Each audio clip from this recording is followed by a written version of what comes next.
Tonight, we're learning more about a developing story across 3 counties in the Tampa Bay area. Investigators say a Citrus County woman traveled to Hillsborough and Manatee counties where she shot and killed both of her ex-husbands. These murders happened yesterday afternoon, and right now, 10 Tampa Bay News reporter Andy Payton joins us live from Tampa. Andy, there are a number of scenes here.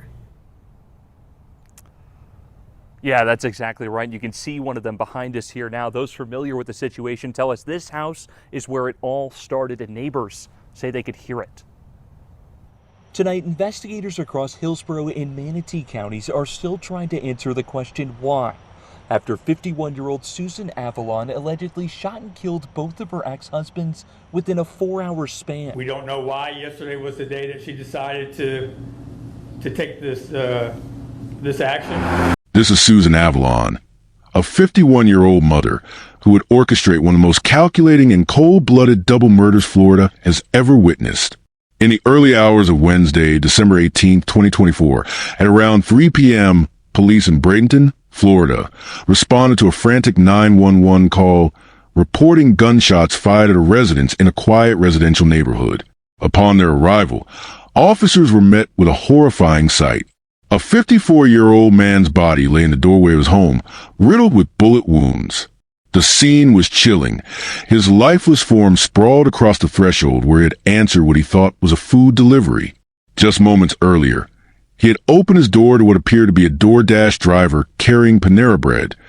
Completely unaware that the person behind the surgical mask was his ex-wife of 11 years, armed and ready to kill.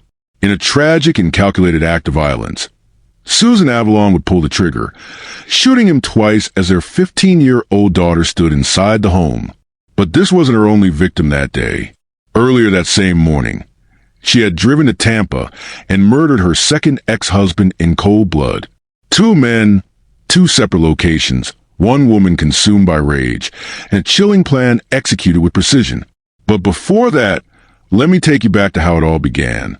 Living in Citrus County, Florida, Susan Avalon was a woman whose life had been marked by complexity and contradiction. A mother to approximately 5 children shared between her 2 ex-husbands, she had spent years navigating the challenging waters of divorce, custody arrangements, and blended family dynamics. Her life in the quiet communities of Central Florida appeared, on the surface, to be that of an ordinary middle-aged woman trying to piece together life after 2 failed marriages. Susan's role as a mother was central to her identity, though the specifics of her relationship with her children would later become a source of investigation and concern. Among her children was a 15-year-old daughter she shared with her first ex-husband, the man who would become her second victim on that fateful December day. This daughter was at a critical age, navigating complexities of high school and the already difficult terrain of having divorced parents. The teenager's life was about to be shattered in ways no child should ever experience, witnessing the aftermath of violence that would haunt her forever. Those who knew Susan described a woman who had experienced significant struggles throughout her life.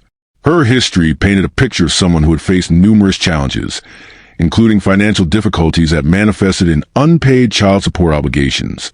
Records would later reveal that she owed approximately $4,000 in child support to her first ex-husband, a debt that had accumulated over time and may have contributed to the growing tension between them.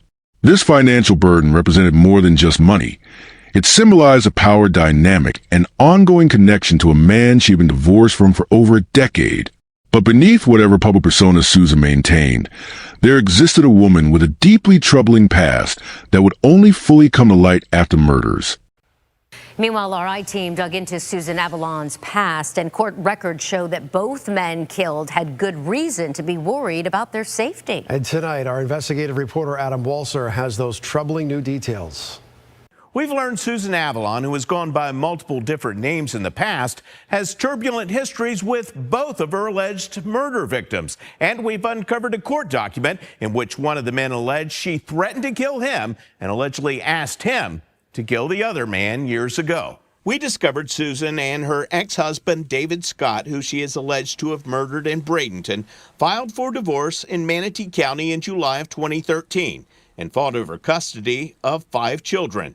In a domestic violence injunction petition Susan filed against David in Hillsborough County, where she lived in 2019, Susan alleged, quote, he beat me with dresser drawers while holding kids, choked me, and held me down. She alleged in her petition that he purchased poison and told me he intended to kill our children if I did not submit to his control because he only wanted sons. And she alleged David, who worked remotely for a tech company, threatened to use his computer skills to ruin me.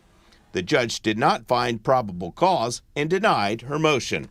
The other shooting victim, Timothy Fletcher from Tampa, had a law enforcement background and had 2 children with Susan, according to court documents. We uncovered Fletcher filed a domestic violence petition in Hillsborough County in 2016, where in his own handwriting, Timothy wrote he, quote, believes she suffers from mental illness.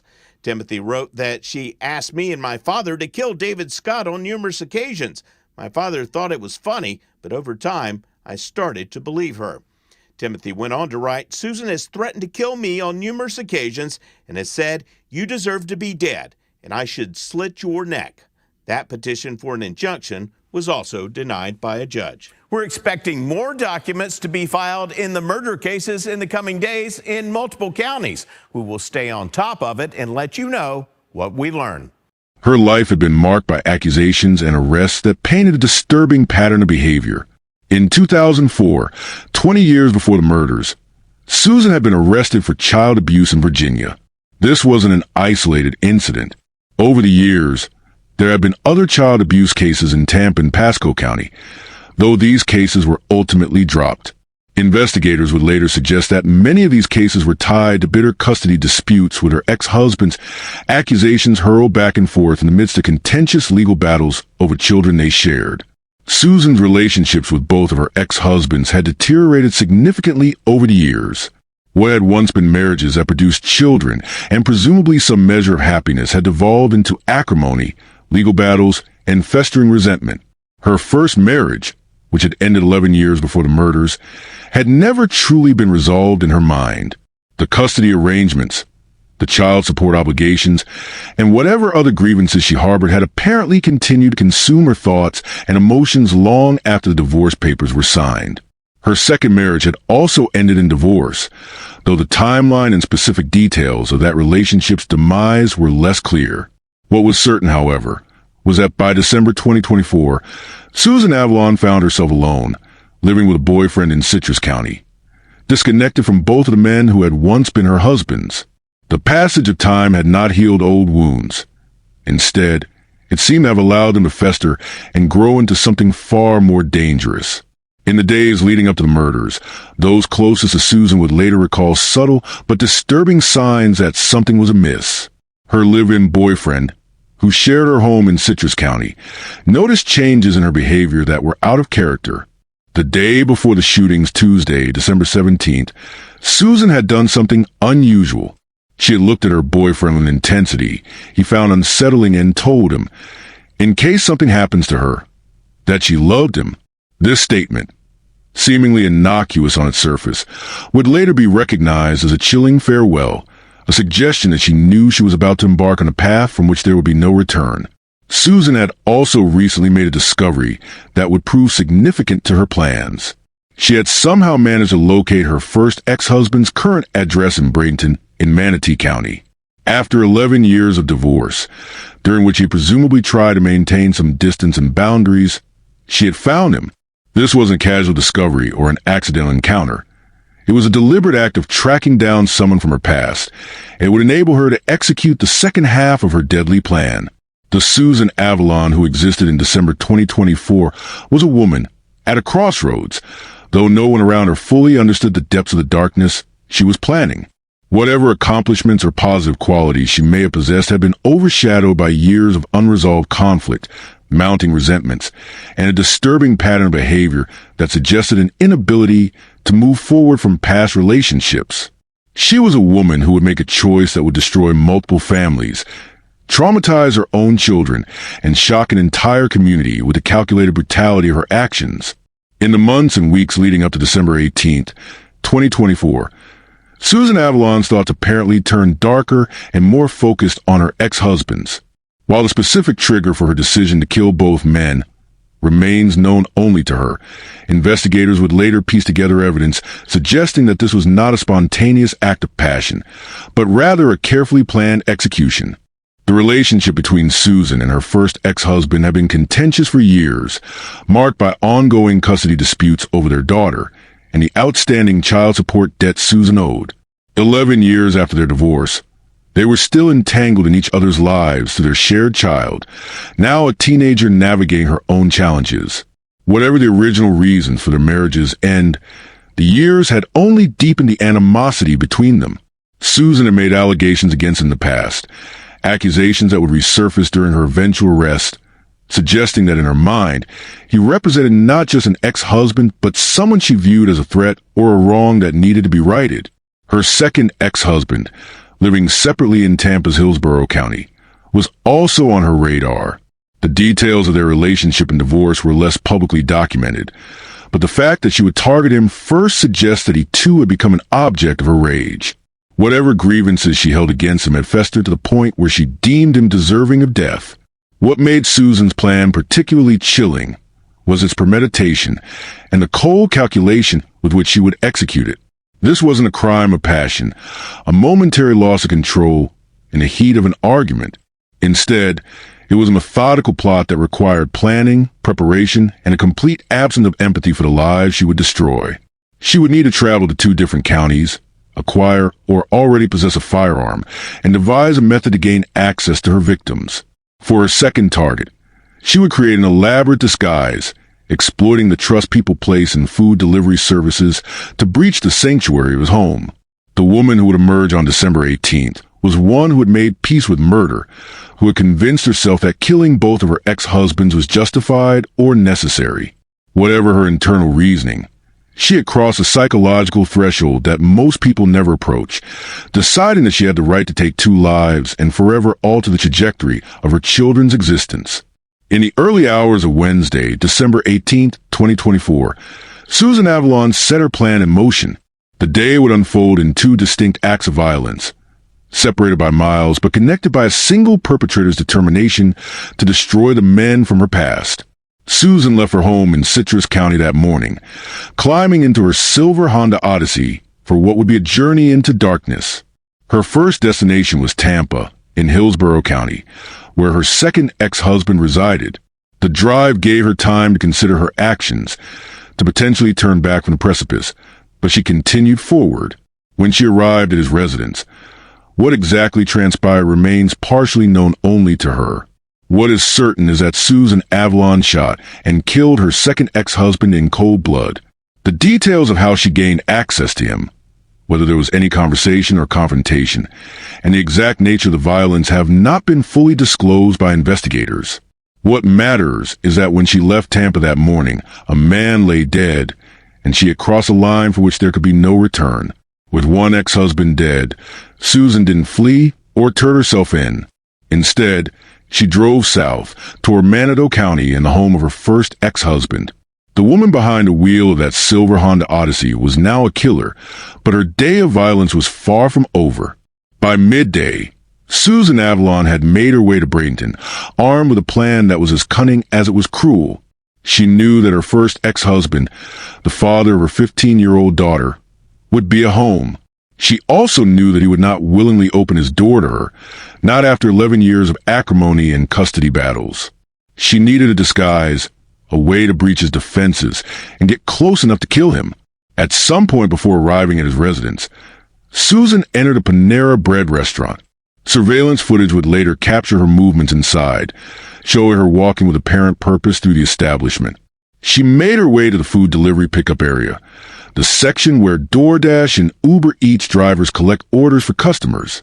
There, in plain sight, but presumably without raising suspicion, Susan simply took someone else's food order. She didn't pay for it. She didn't place an order. She simply picked up food that belonged to another customer and walked out with it, transforming herself from Susan Avalon, ex-wife and mother, into what appeared to be just another gig economy worker making a delivery. To complete her disguise, Susan wore a gray sweatshirt and a surgical mask, items that in post-pandemic America had become completely ordinary and unremarkable. The mask served the dual purpose of concealing her identity and appearing completely normal for someone making a food delivery. She was hiding in plain sight, exploiting the trust and casual indifference that most people extend to delivery drivers who show up at their doors with meals. At approximately 3 p.m., Susan pulled up to her first ex-husband's residence in her silver Honda Odyssey. It was a Wednesday afternoon in a quiet residential neighborhood, a time when children would soon be coming home from school, when people were going about their ordinary lives. Nothing about the moment suggested that it would end in murder. Susan walked up to the door of the man she had once been married to, carrying the stolen Panera Bread order. Inside the house, their 15-year-old daughter was home, likely doing homework or going about the routine activities of a teenager's afternoon. Her father, the 54-year-old man who had built a life in the 11 years since his divorce from Susan, had no reason to suspect that the DoorDash delivery driver at his door was his ex-wife. When he opened the door, Susan didn't hesitate. The confrontation, if it can even be called that, was brutally swift. She immediately began firing, pulling the trigger as soon as she had a clear shot. The first bullet struck him, then another. According to investigators, he was shot twice, the impact of the rounds causing catastrophic injuries. Inside the house, his daughter heard 3 gunshots ring out, the sharp cracks of gunfire shattering the afternoon quiet, the sound that no child should ever have to hear, especially in their own home, especially knowing that their parent is a target. The teenager would later witness a person in a gray sweatshirt and surgical mask fleeing the scene, running back to a silver Honda Odyssey and speeding away. In those horrific moments, she didn't yet know that the shooter was her own mother. Her father, grievously wounded, collapsed in the doorway. When deputies arrived shortly after the shooting, they found him still clinging to life, though barely. In what must have been an agonizing moment, they asked him who might have shot him. His response was both tragic and telling.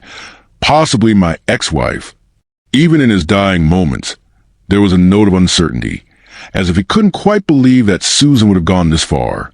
But he knew.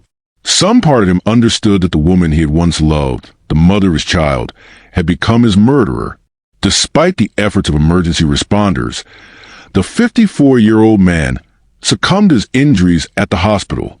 His daughter, traumatized and in shock, would have to process the impossible reality that her mother had killed her father, that the 2 people who had given her life had ended their relationship not just in divorce, but in murder.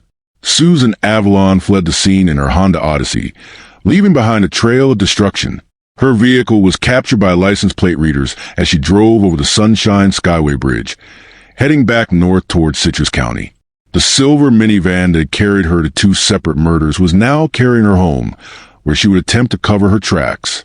By evening on December 18th, law enforcement was closing in. The shooting in Bradenton had immediately drawn the attention of Manatoe County Sheriff's deputies, who had a victim's dying identification of his attacker and surveillance footage from Panera Bread, showing Susan stealing the food she had used as a prop in her disguise. License plate readers had tracked her silver Honda Odyssey's movements throughout the day, creating a digital trail of her journey to murder. When Manatoe County detectives arrived at Susan Avalon's home in Citrus County that evening, they witnessed something that would prove to be incredibly incriminating. Susan was in the process of exiting her house, and she was carrying bleach and cleaning rags. The detectives watched as she used these items to wipe down her Honda Odyssey, attempting to eliminate any evidence that might connect her to the crimes. It was a futile gesture, given the overwhelming evidence against her, but it spoke to her awareness of guilt and her desperate attempt to avoid consequences. The detectives approached Susan and informed her that they wanted to speak with her about her ex-husband. It was a deliberately ambiguous statement, designed to gauge her reaction and see what she would reveal. Susan's response was chilling in its implications. She asked which one. That simple 2-word question confirmed what investigators had begun to suspect. There was more than one victim. Susan's immediate association of a police inquiry about an ex-husband with multiple possibilities suggested that she knew both men were dead because she had killed both of them. The detectives had come to ask about the Bradenton shooting, but Susan's question opened up a much darker reality. When pressed, Susan began making allegations about one of her ex-husbands, claiming that he was a child abuser and molester. The detectives quickly realized that she was talking about a different ex-husband than the one who had been shot in Bradenton. This revelation prompted an immediate wellness check on her second ex-husband in Tampa. Tampa police officers were dispatched to the Hillsborough County residence where Susan's second ex-husband lived. When they arrived and gained entry to the home, they discovered exactly what they feared.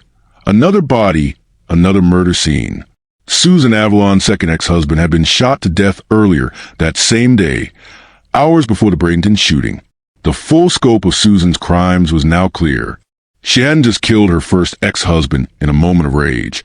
She had methodically murdered both of the men she had once been married to, executing a plan that had required her to travel to 2 different counties and commit 2 separate acts of violence. Susan Avalon was arrested that evening and taken into custody. The murder weapon, however, was not immediately recovered, adding another layer to the investigation. Somewhere between the 2 murder scenes and her return home, Susan had disposed of the firearm she had used to take 2 lives. Following Susan Avalon's arrest, investigators from multiple jurisdictions worked to piece together the full timeline and scope of her crimes. The Manatoe County Sheriff's Office took the lead on the Bradenton murder, while Tampa police investigated the death of Susan's second ex-husband.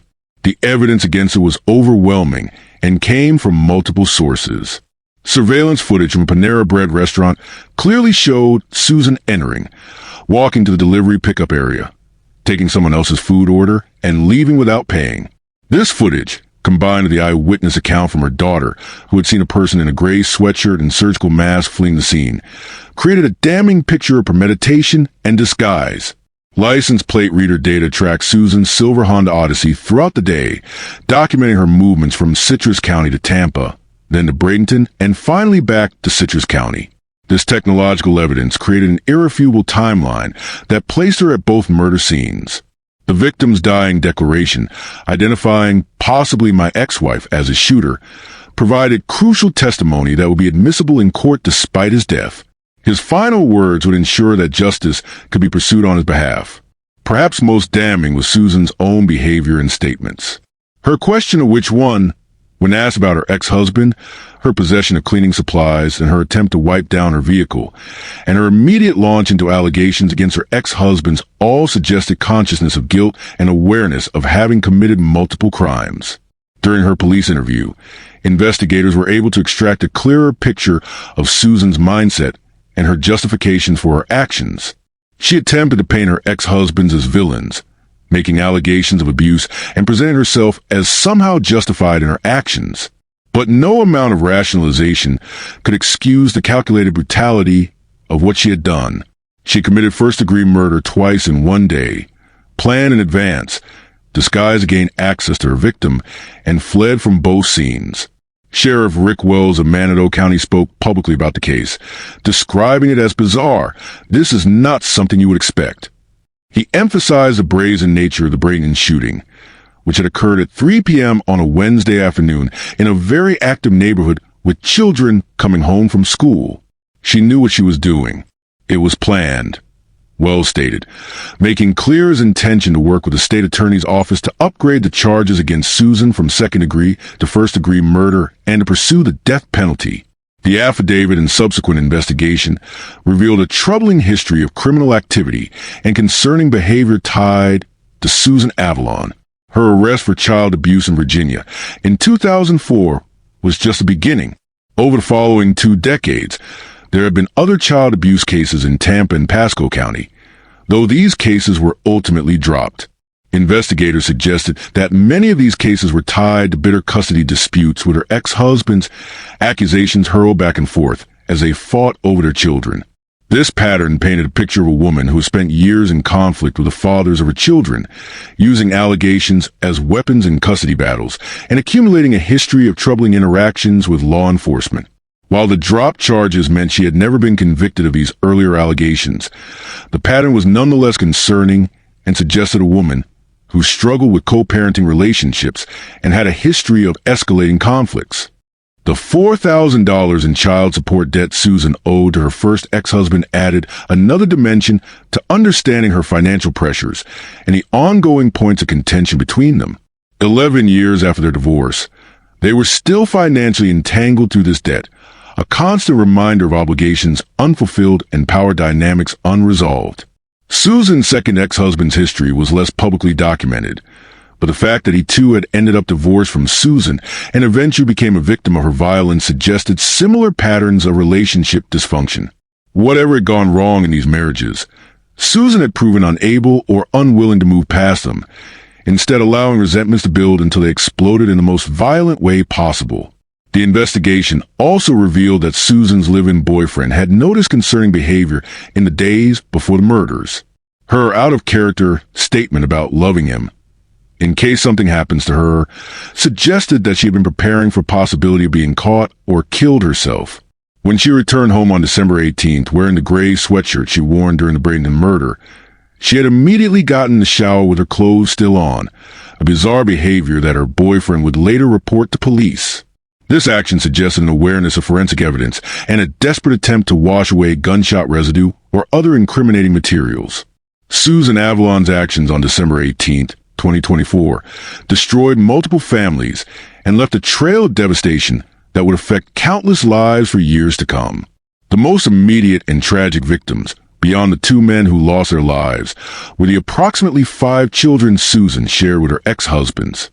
Her 15-year-old daughter, who had been home during the Bradenton shooting, was left with trauma that defies comprehension. She had heard the gunshots that killed her father. She had seen the person fleeing the scene, not knowing in those initial moments that it was her mother. She would have to process the impossible reality that her mother had murdered her father, that the woman who had given birth to her had taken away the other parent she loved. This teenager's entire world was shattered in 3 gunshots, her sense of safety and family permanence destroyed forever. The other children, scattered between the 2 deceased fathers, faced their own versions of this nightmare. They had lost their fathers to violence. They had lost their mother to prison and to the knowledge of what she had done. Some of these children were adults, or nearly so, old enough to fully comprehend the horror of the situation. Others may have been younger, forced to grow up instantly with the knowledge that one parent had killed the other. Family members on both sides were left in disbelief. The men who had been killed were sons, brothers, fathers, uncles, friends. Their families had to plan funerals while processing the shocking knowledge that someone they had known, someone who had once been part of their family through marriage, had coldly executed their loved ones. The devastation was obvious and profound, extending beyond immediate family to the communities these men had been part of. Susan's own extended family faced a different, but no less painful reality. They had to grapple with the knowledge that their daughter, sister, or relative had committed such heinous crimes. The shame, confusion, and grief that comes with having a family member who is a murderer is a unique and isolating pain. Some family members might have seen warning signs they now wish they had acted on. Others were completely blindsided, unable to reconcile the Susan they knew with the woman who could plan and execute a double murder. The communities in Citrus County, Tampa, and Bradenton were also affected. The Bradenton shooting, which occurred in broad daylight in an active residential neighborhood, shattered the sense of security that residents had taken for granted. The knowledge that someone could disguise themselves as a delivery driver to commit murder created a new anxiety around something as simple as answering the door for a food delivery. The randomness was terrifying, even though in this case the victims were specifically targeted. In the weeks following the murders, vigils and memorials were held for the 2 victims. Friends, family members, and community members gathered to remember the men who had been taken, to celebrate their lives and mourn their deaths. These gatherings provided some small measure of comfort and solidarity, a reminder that the victims were loved and would be remembered for more than just how they died. Susan Avalon was initially charged with second-degree homicide by the Manatoe County Sheriff's Office for the Bradenton murder. However, Sheriff Rick Wells made clear his intention to pursue upgraded charges. Given the evidence of premeditation, the planning involved, the use of disguise, and the calculated nature of the crime, Wells stated publicly that he would work with the state attorney's office to upgrade the charge to first-degree murder and to pursue the death penalty. She knew what she was doing. It was planned, Wells emphasized, making clear that this was not a crime of passion or a momentary loss of control, but rather a calculated execution that deserved the most serious consequences. Tampa police conducted their own parallel investigation into the death of Susan's second ex-husband, working to determine the exact timeline and circumstances of that murder. Additional charges related to that death were expected to follow, meaning Susan faced prosecution in multiple jurisdictions for multiple murders. As of the latest reports, Susan Avalon remained in custody, held without bond given the severity of the charges and the risk she posed. The murder weapon had not yet been recovered, and investigators continued to search for the firearm Susan had used to kill both men. The disposal of the weapon was another indicator of premeditation and consciousness of guilt. Susan had taken steps to hide evidence of her crimes, though ultimately those efforts would prove futile given the overwhelming amount of other evidence against her. The legal proceedings ahead would be complex, involving coordination between multiple counties and potentially multiple trials. If prosecutors succeeded in upgrading the charges to first-degree murder and pursued the death penalty, as Sheriff Wells indicated, Susan would face the possibility of execution for her crimes. Florida is a death penalty state, and the aggravating factors in Susan's case, including multiple victims, premeditation, and the use of disguise, would support a capital prosecution. As we reflect on the case of Susan Avalon and the two men she murdered on December 18, 2024, we are reminded of profound dangers that can lurk within family conflicts and the devastating consequences when anger and resentment are allowed to fester unchecked. This story is not just a tragedy of two lives lost and multiple families destroyed.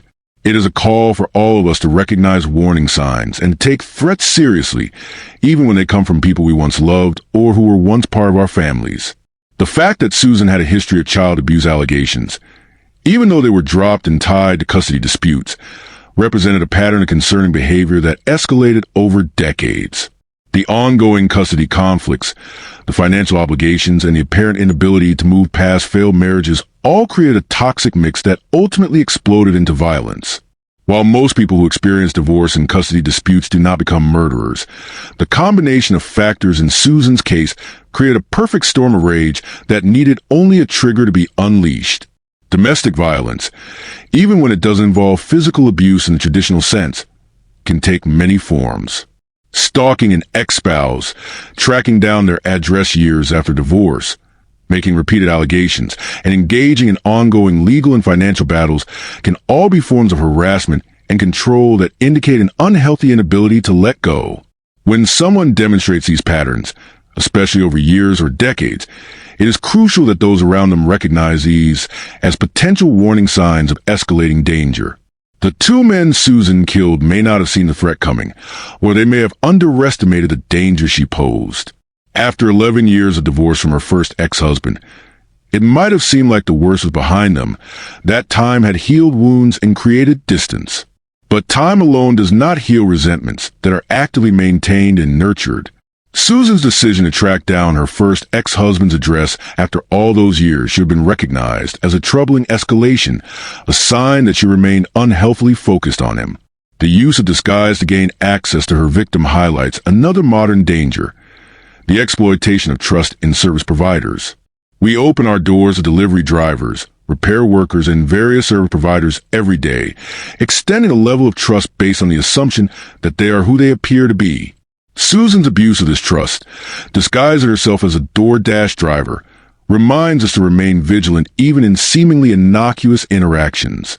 For those who are navigating difficult divorces or ongoing custody disputes, this case underscores the importance of taking threats seriously and maintaining safety measures.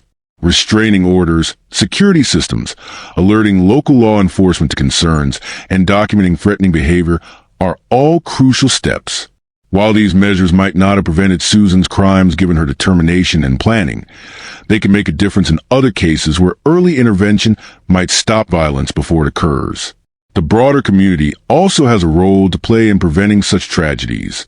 When friends or family members express concerning thoughts about ex-partners, when they display unhealthy levels of focus on past relationships, or when they make veiled or explicit threats, those warning signs should not be dismissed or minimized.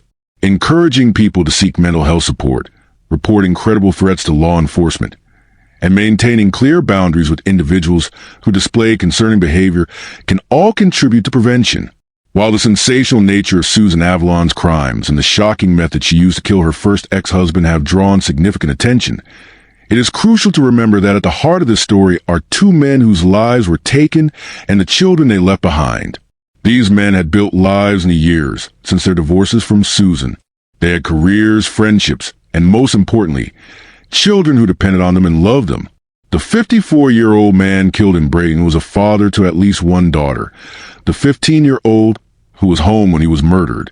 He had successfully co-parented with Susan despite their divorce 11 years earlier, maintaining a relationship with his daughter even as tensions with his ex-wife simmered. In his final moments, even as he lay dying from gunshot wounds, he was able to identify his attacker, ensuring that justice could be pursued. His death left his daughter without a father at a critical time in her development, stealing from her the parent who would have guided her through high school, graduation, college, and all the other milestones of young adulthood. Susan's second ex-husband, killed earlier that same day in Tampa, also left behind family and loved ones. While less is publicly known about him in his specific situation, his death was no less tragic and impactful. He had built a life after his marriage to Susan ended, and that life was violently cut short by the woman he had once loved. Both men's legacy should be defined by how they lived, not just by how they died. They were fathers, friends, members of their communities. They worked, they loved, they contributed to the world around them.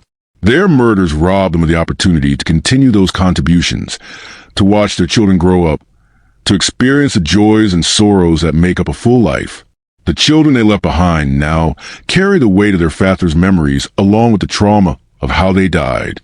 The 15-year-old daughter, who heard the gunshots, will never forget that sound. The other children will struggle with the knowledge that their mother killed their father.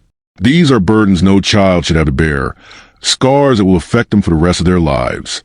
Yet there is also resilience in the human spirit, particularly in the young. These children, supported by extended family and community, have the capacity to heal and to build meaningful lives despite the trauma they've experienced. They will need ongoing support, therapy, and the understanding of those around them as they navigate the complex emotions that come with being survivors of such violence. They will need to be allowed to grieve for both the father they lost and the mother they effectively lost, even though she still lives. The community's role in supporting these children cannot be overstated. Whether through financial assistance, emotional support, or simply the understanding and patience to let them heal their own pace, the collective response to this tragedy will shape these young people's ability to move forward. Memorial funds, therapy resources, and the presence of caring adults who can step in and provide guidance and stability will all be crucial in helping them build lives that honor their father's memories while not being defined solely by tragedy. Rest in peace to the two men whose lives were taken on December 18th, 2024, by someone who should have been a part of their past, not the architect of their violent end. Your memories will live on, not just in your children who will carry your love and influence with them always, but in the countless others who are reminded by your story of the importance of taking threats seriously, of recognizing warning signs, and of the absolute necessity of protecting the vulnerable from those who would do them harm. The case of Susan Avalon stands as a stark reminder that domestic violence and family conflict can escalate to unimaginable levels when left unchecked. It reminds us that divorce does not always mean freedom from danger, that years of separation do not automatically translate to safety, and that the person who once loved you can become your greatest threat if anger and resentment are allowed to consume them entirely. For anyone experiencing ongoing conflict with an ex-partner, feeling unsafe, or worried about escalating behavior, please reach out for help. Contact the National Domestic Violence Hotline at 1-800-799-7233. Speak with local law enforcement about your concerns, consult with attorneys about protective orders, and don't dismiss your instincts when they tell you something is wrong. The resources are available. The support is there. No one should have to face such situations alone. To the families and communities affected by this tragedy, may you find strength in each other and in the memories of the men who were lost. May their children grow up knowing they were loved by their fathers and supported by communities that refuse to let tragedy define them. And may we all learn from this terrible case to be more vigilant, more compassionate, and more committed to preventing such violence before it occurs. What do you think about this case? The brazen nature of Susan Avalon's crimes, her use of a delivery service disguise, and her decision to kill both ex-husbands in a single day shocked Florida and the nation. Let us know your thoughts in the comments below. And if you found this story important and want to stay informed about cases like this, please like, share, and don't forget to subscribe to Crazy Crime Lures for more in-depth true crime stories that explore not just what happened, but why it matters.